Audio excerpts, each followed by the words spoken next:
Hi again, everybody, and welcome to another edition of First Person, our weekly video production by PressProsMagazine.com, sponsored by the Buckeye Insurance Group in Piqua and the Cobraman Dickerson agency representing the products of Buckeye in Miami and Champaign County, Piqua, Troy, Covington, and now St. Paris. We are a little late with this edition, primarily because of conflicts of schedule. The high school football tournament's now running, but the man to my left needs very little introduction. He's Hal McCoy, the beat writer of the Reds for 37 years, the Dayton Daily News. Now you can read him proudly here on Press Pros every week, as well as Fox Sports Ohio. And I might add, with all the different endeavors and ventures that you have, you're everywhere. You're a rock star now. Well, I'm supposed to be retired, but I think I'm working more now than I did before. But the best part is I don't have to travel anymore, and I get to work for Press Pros Magazine. And Sonny, I appreciate you having me on board. Having a lot of fun with it. You know what? No more fun than I am and our readers. And of course, one of the new features on Press Pros this winter is Hal's coverage of UD basketball down at the arena. We'll be there throughout the winter. I know that you're excited about that, none more than I am. And for those people who say, wow, Hal doing University of Dayton basketball, I might hasten to add, before there was Reds baseball, there was probably a lot of basketball in Hal McCoy's resume. Absolutely, and it was University of Dayton basketball. I covered the University of Dayton basketball back in the late 1960s, in the days of Donnie Mae and Hank Finkel? No, Hank was a little bit before my time. I came right after that, but yeah, I covered the 1967-68 NIT champions, when the NIT meant something. You tell a lot of great sports stories, and basketball-wise, I want you to share one that you told to me not too long ago about the interview you did with Wilt Chamberlain once upon a time, I think at the old Cincinnati Gardens. Absolutely. I want the abridged edition of that because it's priceless, but I want you to share that. Well, it was one of my first assignments out at Kent State University. Cincinnati Royals played at the Cincinnati Gardens in the NBA.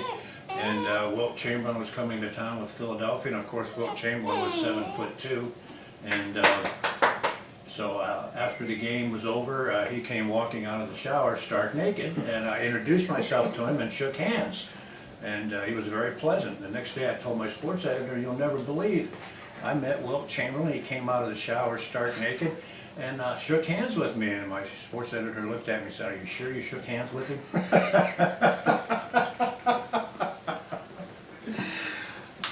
Let's move on to UD basketball. I know you wrote last week your opening column in the Archie Miller era, the game that they lost down at Miami, and I think you correctly summed it up. This is going to be a different style of basketball, a different team, and certainly a different coach than the one that replaced Brian Gregory. Yeah, absolutely. You know, nothing against Brian Gregory, but I think under him he was a little bit of a controlling guy. And the players were uncomfortable. I mean, just the quotes and the things that I've heard the players say, you can tell that they are more loose and relaxed under Archie Miller than they were under Brian Gregory. And I can see them having fun on the floor and not as tight, not looking over their shoulders to see when they were going to go to the bench, because Brian Gregory liked to substitute every minute or so. So I think this team is going to be a real fun team to watch. From the standpoint of how you write UD basketball compared to all those years of doing Reds baseball, got to be a little bit of difference, but you know, for the people who might be interested, how do you go about going down to UD Arena, sitting there watching the game, and how you come back and cover that and write it afterwards? Yeah, it's other than coming back home and to write it, it's no different than covering the Reds. I mean, of course, these are not paid pro athletes as the Reds are, but it's a sport. It's baseball, it's basketball.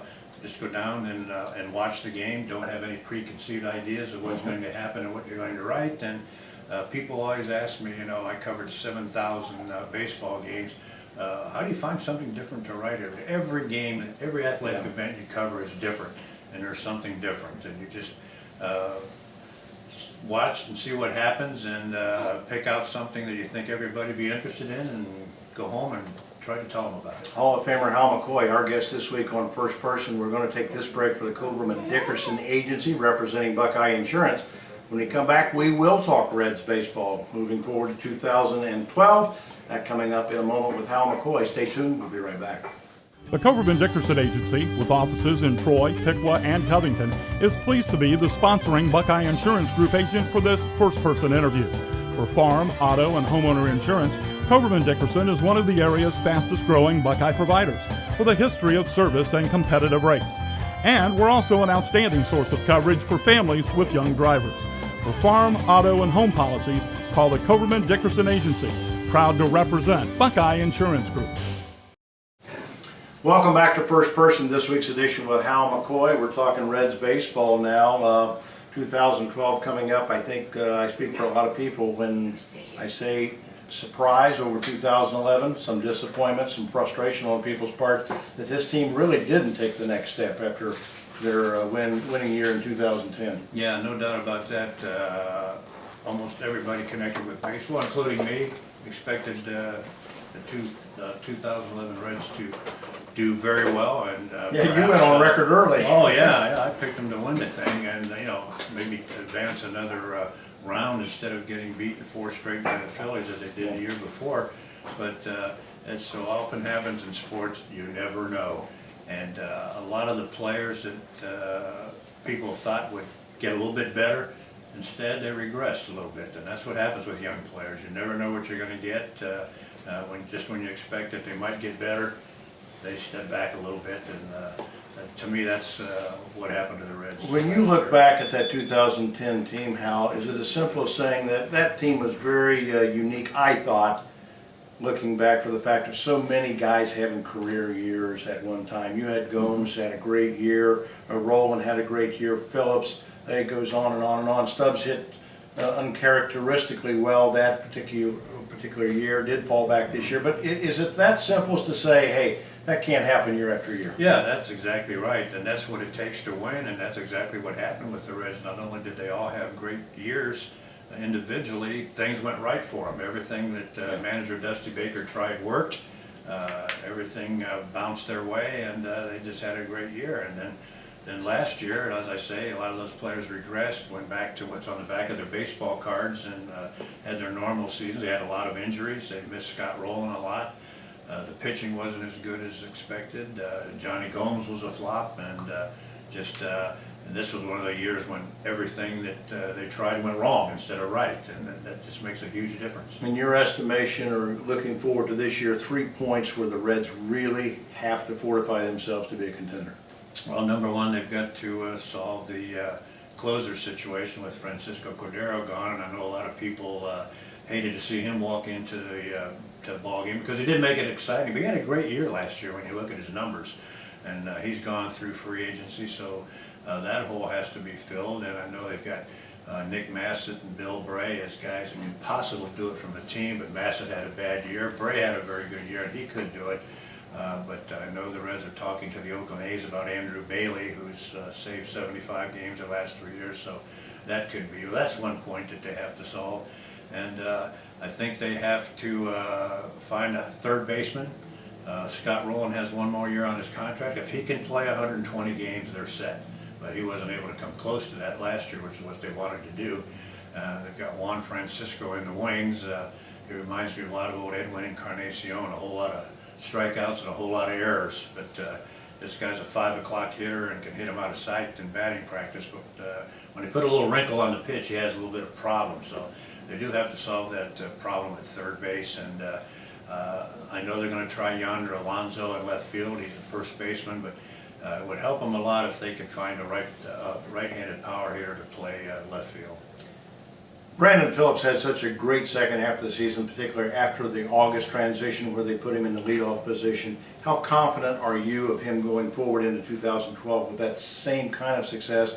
Because he had been a leadoff hitter prior to that on a couple of different occasions without near the success he had last year. There's a chance, Zach Kozar's going to play shortstop this year. There's a chance they could try him at leadoff, and if that doesn't work, Brandon Phillips will be the guy. And he tried it before, was not very successful, but I had the feeling he didn't like it. He was uncomfortable. He hadn't done it before.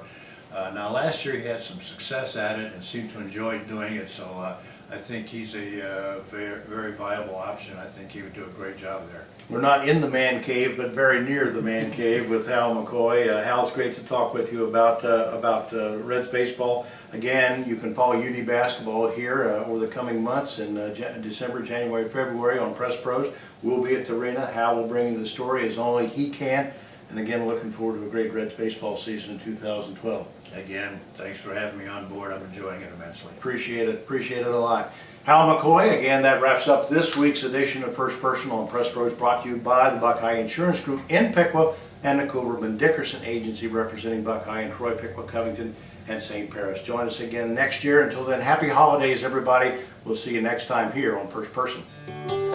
If you are looking for quality insurance protection from a reliable company, sold by professionals in communities like yours, that's what you'll get from Buckeye Insurance Group. Buckeye Insurance Group, insuring the heartland. To find your local Buckeye agent, visit buckeye-ins.com. Buckeye Insurance Group, insuring the heartland. Insuring the heartland.